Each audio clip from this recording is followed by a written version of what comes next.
teman saya kemarin cuman 10.000 dirham. Maharnya 10.000 dirham. Udah murah dong, 15 juta ya? Ya 10.000 dirham kalau sekarang ya sekitar 15 juta gitu ya.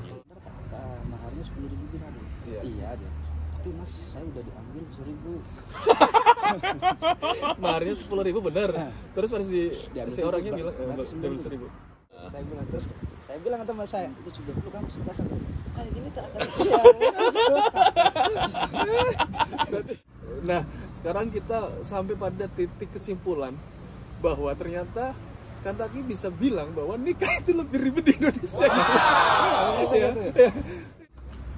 Budaya di sini itu setelah akad itu mau apa ya bahasanya Mau hubungan suami suami istri. kamu marosa jinsia itu harus salah satu keluarga mengizinkan. Oke guys, lanjut perbincangan kemarin setelah kita ngobrol santai bertiga dengan obrolan yang ala kadarnya dan apa adanya, semuanya berkaitan dengan Maroko dan kehidupan kita di sini.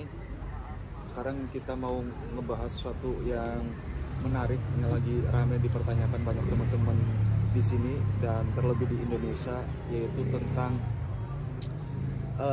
nikah antara orang Indonesia dengan Maroko ataupun sebaliknya nikah antara orang Maroko dengan orang Indonesia. Jadi ceritanya gini Jam, banyak teman-teman cewek dari Indonesia yang nge-DM saya lewat Instagram awalnya. Untuk nanyain tentang nikah tuh ya? Iya, ya pertanyaan sebetulnya banyak. Ada yang nanya tentang nikah, ada yang nanya tentang just tip gitu kan. Ada juga yang nanya tentang kuliah di sini. Nah kalau just tip dan kuliah kan saya bisa jawab langsung gitu kan. Tapi kalau nanyain tentang masalah nikah di sini kan,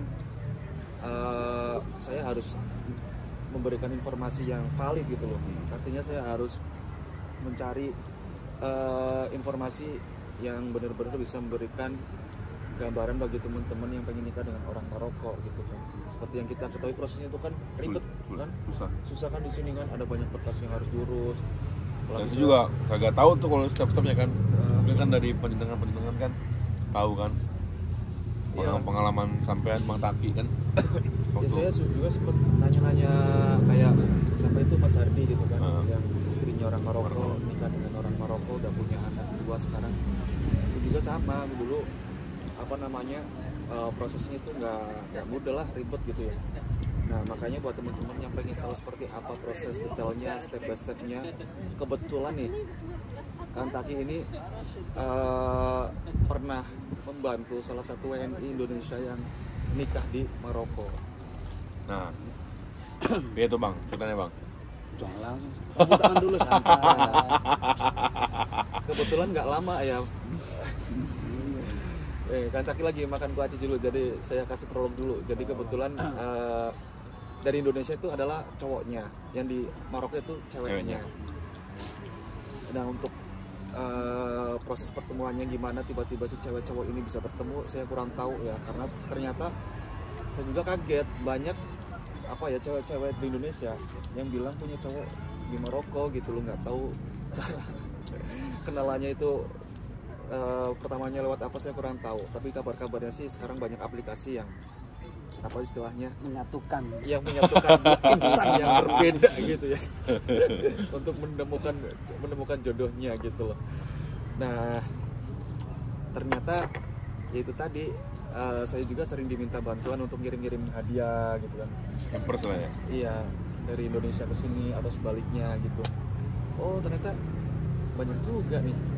Makanya teman-teman pada penasaran kan, pengen tahu gitu loh caranya ya, untuk pernikahan di sini tuh seperti apa gitu. Ribet apa enggak itu namanya. Nah kemarin gimana kan proses awalnya? Apakah harus menyediakan mahar yang mahal? Enggak, syarat-syaratnya dulu dah Bang, apa itu? Syarat-syaratnya itu kayak ngurus berkas tuh kan kalau di Indo kan ke KUA ya Bang ngurusnya ya. Kalau nggak salah ya, sama apalah gitu. Nah kalau di sini gimana tuh Bang? langsung nih. Syarat-syaratnya syarat-syaratnya apa gitu? Apa musuh surat KBRI apa-apa? Enggak. Jadi ada beberapa poin ya harus kita garis bawahi ya. apa ya? Apa ya? Harus kita memang perhatikan bersama. Yang pertama itu mungkin secara singkat 3, tapi 3 poin ini Penting lah ya. mencakup banyak banget. Waduh. Yang pertama, sebenarnya kalau di total sama dengan di Indonesia menikah di sini loh. Harganya tuh ya. Sama. Karena teman saya itu ketika saya bertanya, kamu berapa nikah? Indonesia 60 juta, 70 juta. 40. Iya, berbagai ragam lah ya. Kemarin saya menemani orang Indonesia itu nikah orang sini, itu sebenarnya sama. Antara 60-70 juta habis. Iya, saya itu sama semuanya. Jadi persepsi kita itu mahal-mahal itu ya. Ya mungkin dia persepsi pikiran saja. Kalau istilahnya kita bertemu dengan wanita yang memang di situ hanya sekedar pesta biasa, nanti kan akad dan maharnya ada kan, sah-sah juga nggak ya? Betul. Iya. Itu jadi buanglah pikiran bahwanya mahal itu sebenarnya itu ya tergantung aja.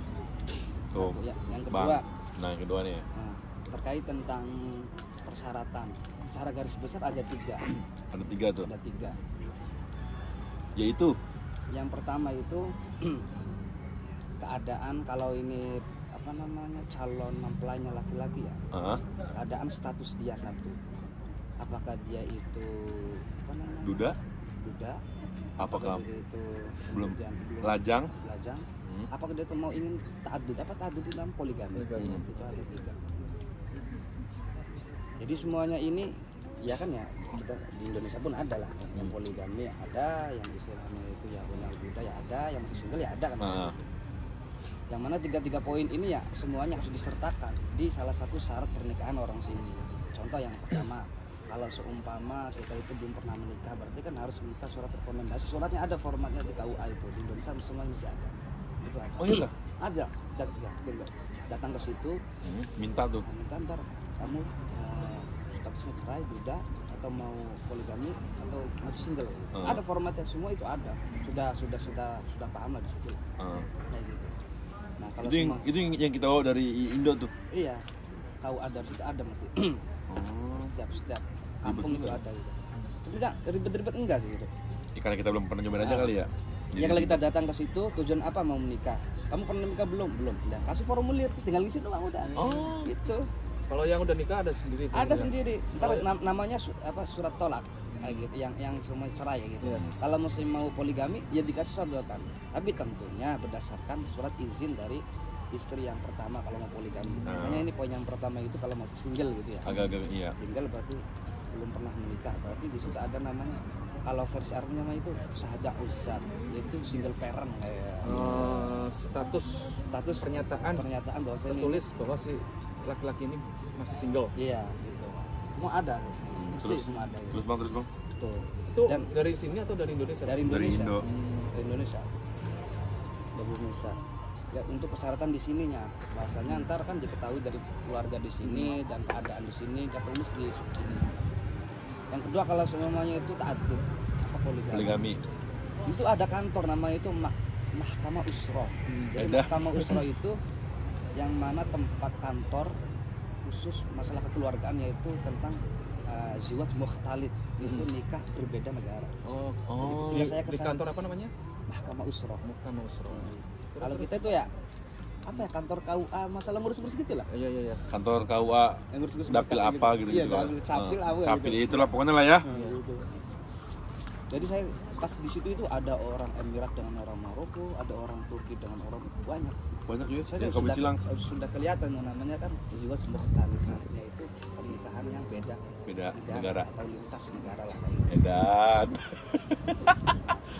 Dari situ. Nah, kalau semuanya kembali lagi, kalau semuanya dia itu statusnya yaitu katakan orang Indonesia, nah, dia itu statusnya itu mau apa namanya, nikahnya mau berdua, ya udah punya istri, kemudian istri keduanya di sini, harus menyetarakan di situ bahwasanya dia status apa namanya, saya ingin berpoligami istri yang kedua, tapi harus rekomendasi, ada pernyataan surat istri yang pertama dari Indonesia. Tuh. Dan yang ketiga itu apa namanya, cerai. Duda lah ya. Nah, makanya di Indonesia itu kan kalau seumpamanya dia cerai kan ada namanya syahadat tolak. Iya. Nah, itunya harus surat cerai. Nah, surat cerai. Nah, itu yang paling penting sebenarnya, itu paling penting untuk menunjang bahwasanya ter-ACC oleh kementerian sini ya bang? Kementerian sini ntar keluarnya namanya itu untuk namanya itu akdu ziwaj. Jadi itu hari akad pernikahan ya. Jadi tidak keluar hal itu kalau semua syarat-syarat ini yang penting nggak ini. Adapun itu yang penting syarat-syarat yang lainnya kayak semacam yaitu tertulis ada namanya itu profesinya, kemudian apa nih berapa pemasukan per harinya, salary lah ya, gaji. Kemudian itu surat kesehatan, SKCK juga ada. Itu semua ada sih. Kayak orang-orang Indonesia di Turki itu misalkan. Itu perlu diterjemahin kan tuh bang, surat-surat yang dari KUA itu tuh ke bahasa Arab? Semuanya diterjemahin ke bahasa Arab, kemudian distempel di Menpolhukam, Kementerian itu. Itu bisa ada. Itu syarat yang wajibnya, yang utamanya tadi surat keterangan single parent. Kalau sama single parent istilahnya single gitu lah ya, jomblo lah ya. Usab itu jomblo guys. Waduh. Itu pokoknya status tuh harus jelas, secara tertulis. Single, duda, atau mau poligami. Ya, mau jadi harus jelas antara single, duda atau mau poligami ya. Kemudian yang kedua harus apa namanya? Menyertakan surat apa lagi tadi Kang? Kayak semacam itu surat kelahiran, akte. Itu mesti ada. Mesti ada ya. Hal-hal yang biasa ya. Iya, yang tambahannya. Akte, kemudian SKCK, surat berkelakuan baik gitu ya, catatan dari kepolisian, kartu keluarga, kemudian gaji berapa, sama profesinya apa. Jadi kalau itu sudah ada semua, diterjemahkan ke bahasa Arab, baru dibawa ke sini. Itu banyak di Indonesia itu diterjemah jasa terjemah itu tinggal kita. Kata teman saya baru kasus kan bukan kasus kejadian kemarin itu cuman habis 2,5 juta semua transit itu ya? Iya transit dan sama stempel itu kan tentu. Kemarin sampean pas masukin berkas ngater orang Indonesia itu keluar berkas akdu zawajnya berapa lama? Itu 4 hari 5 hari sih. Karena ada beberapa karena ada kendala yang memang berkas aslinya nggak terbawa dia itu. Jadi itu yang menjadikan dia itu belum ter-ACC ya. Oh, makanya lama itu kali ya. Itu yang bikin lama. Sebenarnya makanya kalau mau ke sini itu saran kami itu kan yang hasil terjemahnya dibawa, aslinya juga dibawa juga. Dibawa untuk antisipasi lah dan preventif. Oke. Berarti berkas-berkas yang asli itu menarik juga ya. Dibawa juga termasuk terjemahannya gitu ya. Dan yang menarik itu sebenarnya tadi kan kalau kita bicara tentang mahar gitu ya. Bayangan orang Indonesia kan kalau bilang mahar itu kan identik dengan yang tinggi ya. Karena tradisinya orang itu kan maharnya besar gitu. Ternyata kan tadi sampai bilang kalau secara umum itu kan sama kayak di Indonesia bisa sekitar 60 atau 70, anggap aja 50 lah. Artinya kan di situ dapat disimpulkan tidak semua orang di Maroko, khususnya yang cewek ya, itu meminta mahar yang tinggi gitu loh.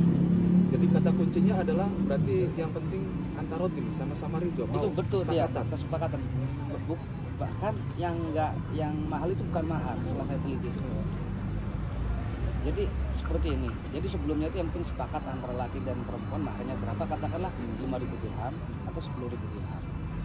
Nah, 10.000 dirham. Nah, teman saya kemarin cuma 10.000 dirham. Maharnya 10.000 dirham. Udah. Murah loh, 15 juta ya? Ya 10.000 dirham kalau sekarang ya sekitar 15 juta gitu ya. Kalau satu dirhamnya itu 1.500 gitu ya. Ya itu kan sama kayak di Indonesia, bahkan di Indonesia ada yang lebih banyak dari itu gitu loh. Bahkan ada yang pakai surat kulbu. Ada yang lebih mahal gitu. Ada yang pakai surat. Uniknya lagi itu sebelum data teman saya itu di-include untuk syahadat Zawaj. Syahadat itu. Kalau kita untuk akad ziwaj itunya, di situ kan ada formatnya. Di situ tertulis mahar 5.000 dirham. Berarti kan sebelumnya ada mahar itu 5.000 dirham. Oh gitu. Iya. Berarti itu. Jujur termasuk saya pun sampai sekarang masih punya bayangan kalau mahar itu gila mahal ya. Makanya kita itu puluhan ya, mulai direspres kembali. Sebenarnya rasa takut itu pikiran. Iya. Wih, ada. Rasa takut itu pikiran gitu. Iya bener bang. Mana akan tercover ke psikologi di situlah. Ya, rasa takut itu pikiran. Saya jadi ingat salah satu quotes yang menarik kan. Jadi sebetulnya musuh terbesar orang itu takut itu sendiri. Rasa takut itu yang ada dalam pikiran yang menghantui kita sendiri. Padahal itu lagi saya gitu betul. Padahal itu belum sepenuhnya akan terjadi gitu loh. Jadi buat teman-teman khususnya yang pengen nikah dengan orang Maroko, pertama jangan berpikir negatif dulu tentang masalah perbedaan culture ataupun mahar ya, ataupun persyaratan yang sekilas kelihatannya ribet ya. Iya. Memang saya juga awalnya menyimpulkan sangat ribet ya, bukan hanya ribet tapi sangat ribet. Ternyata ketika dijalani Antaki ya yang nganter langsung kan ya ke kantor-kantornya gitu ya. Itu ternyata kan prosesnya termasuk bisa dibilang cepat gitu. Cepat ya, cepat banget. Jadi nah kembali lagi gini, itu sebenarnya mahar itu kesepakatan. Kalau memang istilahnya dari awal kesepakatannya 3.000 dirham, 5.000 itu bisa kayak gitu. Nah di luar itu yang jadi istilahnya tergantung kesepakatan lagi. Karena di rukun-rukun nikah itu yang penting kan ada maharnya itu yang paling pentingnya. Yang lainnya itu kayak semacam untuk masalah arus atau pesta pernikahan itu tergantung juga. Mau di nyewa gedung mau yang biasa. Nah disitulah ada beberapa kota di sini berbeda-beda juga di Maroko bang. Tradisinya. Ketika merayakan walimatul urs. Itu khususnya di daerah Syamal atau Agadir. Jadi laki-laki hanya memberi mahar doang untuk masalah biaya pesta itu dari perempuan. Edan. Serius? Iya. Kayak gitu. Berarti kalau acaranya itu di laki-laki atau di perempuan? Pokoknya untuk masalah terkait untuk acara pesta pernikahan itu dari perempuan. Yang nyewa gedung segala macam tuh. Gitu. Jadi baru tahu saya. Nah, saya kira dari laki-laki. Tapi umumnya di sini yang hal demikian laki-laki nyumbang. Oh, ikut bantu lah ya. Ikut bantu atau katakan 5.000 dirham atau 10 dirham. Itu kondisional lah kayak gitu. Dan, jadi seperti itu. Ada juga yang istilahnya seperti ini. Si laki-lakinya yang bayar sama kayak gitu. Semuanya tuh ya. Tapi di luar akad mahar tadi. Mahar. Katakanlah mau acara itu di rumah saja kayak gitu. Ini uang 10.000 dirham untuk beberapa meja makan aja kayak gitu. Itu simpel banget ya. Terus ada lagi di luar lagi cincin, kalung. Itu juga kesepakatan sama pihak perempuan. Kalau perempuannya minta mintain aja mas, cincin aja kayak gitu. Ya udah. Cincin untuk tiket yang kita beli. Tapi itu di luar tadi mahar. Ntar akan paham. Kenapa kalau istilah di luar mahar kayak gitu ya? Katakanlah ya udah mas ntar ya. Jadi sebelum menikah katakan saya mau cincin sama kalung aja kayak gitu. Jadi sebelum hari itu kita beli perhiasan itu, ntar akan ada namanya itu hari-hari itu setelah akad kirab itu yang namanya saling memakai ini itu di hari itu di hari pesta. Cincin itu saling memakai cincin gitu ya. Itu dari pestanya. Itu setelah udah ijab kabul ya. Nah, setelah dikeluarkan ketentuan dari Menteri AUA di sinilah akad kiranya ditentuin. Nah lucu lagi itu akad di sini. Gimana tuh bang? Akad di sini itu saya mewakili dari keluarga laki-laki. Sampai mewakili keluarga laki-laki.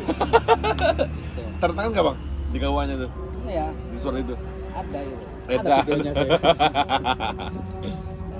Wali perempuannya juga datang juga gitu. Jadi di suatu tempat nama itu Maktab Adil. Iya, keadilan kayak itu untuk KUA kayak gitu.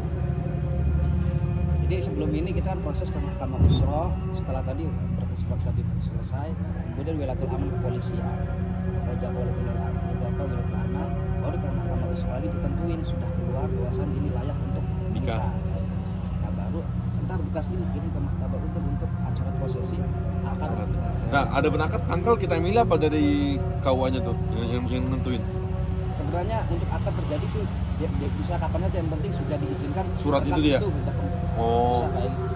Iya. Jadi berkas itu masuk ke wilayah Mahkamatul Adil itu ya. Karena sudah diasasi sama Mahkamah Usroh terus sama wilayatul aman ya. Iya. Kalau dua itu udah di ACC baru langsung menuju ke Mahkamatul Adil. Ya. Dan itu tanggal bisa disesuaikan. Kalau mau acaranya hari apa terserah, yang penting udah ada lampu hijau untuk ada itu. Waktu saat itu akad ziwaj itu. Akad ziwaj itu prosesi lucu kayak gini. Jadi datang nih antara dari arusan atau mempelai perempuan, saya mau laki-laki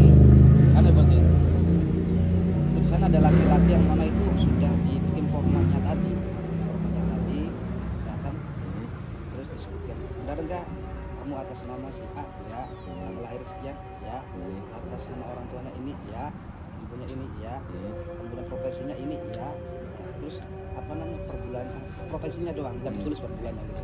Jadi itu pentingnya kenapa ada saja amar, ditulis di situ ada profesinya. Kalau kita kan beda di akad jiwa itu hanya sekedar kayak kartu paspor itu kan gitu. Buku nikah. Buku nikah itu. Di situ kayak satu lembar tertulis seumpama nih apa namanya? Bagus. Apa ini mau nikah perpisa seperti ini. Jadi ditulis di situ. Lengkap itu informasinya itu ya. Berarti sebelum prosesi ijab kabul itu ditanyain nama kamu si A betul? Iya. Ya. Kerjaannya seperti ini, Ya. umur sekian, status kamu Ya, single atau bunda, iya. ditanyain. Iya. Terus per bulannya gajinya. Nah, kalau per bulan di kerjanya situ enggak tertulis, cuma tertulis dengan mahar. Oh ya, maharnya dengan mahar sekian. Iya, ditulis. Nah, di situ semisal mahar ditentukan 10.000, berarti udah disediakan uangnya di situ. Iya, nah habis kayak gitu, si laki-laki bener kayak gini, kemudian tanda tangan lah. Sebelum tanda tangan, uang itu harus dibuktikan Di depan mata itu Uang ya. yang jadikan mahar itu. Iya, akhirnya gitu. Jadi ada soal kisah lucu gitu. Jadi dia itu sebelum istilahnya uang itu dikeluarin, saya nanya, Pak, bener tak maharnya 10.000 dirham? Iya dia. Tapi mas, saya udah diambil 1.000. Maharnya 10.000 bener. Terus harus si orangnya bilang diambil 1.000. Saya bilang ke teman saya, itu sudah dulu kamu sudah sampai kayak gini tak akan